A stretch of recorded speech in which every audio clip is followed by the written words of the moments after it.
ଝିଅ ଗୋଟିଏ ପୁଅ ପ୍ରତି ଆକର୍ଷିତ ଥିଲେ କିପରି ଜଣାପଡ଼ିଥାଏ? ପୁଣି ଥରେ ଝିଅ ଗୋଟିଏ ପୁଅ ପ୍ରତି ଆକର୍ଷିତ ଥିଲେ କିପରି ଜଣାପଡ଼ିଥାଏ? ଉତ୍ତର ଝିଅଟି ପୁଅକୁ ଦେଖିଲା ମାତ୍ରେ ଖୁସି ହୋଇଥାଏ। ପରବର୍ତ୍ତୀ ପ୍ରଶ୍ନ, ଝିଅମାନଙ୍କର ଇଚ୍ଛା ଥିଲେ ମଧ୍ୟ କରିବା ପାଇଁ କାହିଁକି ରାଜି ହୁଅନ୍ତି ନାହିଁ? ଝିଅମାନଙ୍କର ଇଚ୍ଛା ଥିଲେ ମଧ୍ୟ କରିବା ପାଇଁ କାହିଁକି ରାଜି ହୁଅନ୍ତି ନାହିଁ? ଉତ୍ତର ବଦନାମ ହେବା ଡରରେ କରିବା ପାଇଁ ରାଜି ହୁଅନ୍ତି ନାହିଁ। ପୁଅ ସବୁବେଳେ ଝିଅର ତାରିଫ କଲେ କଣ ହୋଇଥାଏ? ପୁଅ ସବୁବେଳେ ଝିଅର ତାରିଫ କଲେ କଣ ହୋଇଥାଏ? ଉତ୍ତର ଝିଅଟି ପୁଅ ପ୍ରତି ଆକର୍ଷିତ ହୋଇଥାଏ। ପରବର୍ତ୍ତୀ ପ୍ରଶ୍ନ, ଝିଅକୁ ପଟେଇବା ପାଇଁ କଣ କରିବା ଦରକାର? ପୁଣି ଥରେ ଝିଅକୁ ପଟେଇବା ପାଇଁ କଣ କରିବା ଦରକାର? ଉତ୍ତର ଝିଅର ସବୁବେଳେ ତାରିଫ କରିବା ଦରକାର।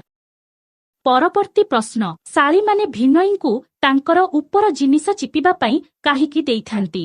ପୁଣି ଥରେ ଶାଳୀମାନେ ଭିଣୋଇଙ୍କୁ ତାଙ୍କର ଉପର ଜିନିଷ ଚିପିବା ପାଇଁ କାହିଁକି ଦେଇଥାନ୍ତି? ଉତ୍ତର ଭିଣୋଇଠାରୁ ମଜା ନେବା ପାଇଁ ଦେଇଥାନ୍ତି। ମହିଳାକୁ ପଛଆଡ଼ୁ କୁଣ୍ଡେଇ ଧରିବା ଦ୍ୱାରା ପୁଅର କଣ ଫାଇଦା ହୋଇଥାଏ? ପୁଣି ଥରେ ମହିଳାକୁ ପଛଆଡ଼ୁ କୁଣ୍ଡେଇ ଧରିବା ଦ୍ୱାରା ପୁଅର କଣ ଫାଇଦା ହୋଇଥାଏ? ଉତ୍ତର ପୁଅର ଜିନିଷ ଜଲ୍ଦି ଉଠିଯାଇଥାଏ।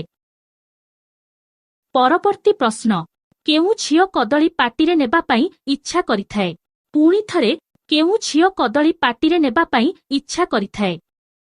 ଉତ୍ତର ସବୁବେଳେ ଖରାପ ଭିଡିଓ ଦେଖୁଥିବା ଝିଅ ଇଚ୍ଛା କରିଥାଏ।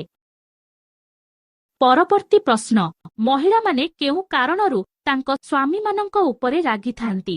ମହିଳାମାନେ କେଉଁ କାରଣରୁ ତାଙ୍କ ସ୍ୱାମୀମାନଙ୍କ ଉପରେ ରାଗିଥାନ୍ତି?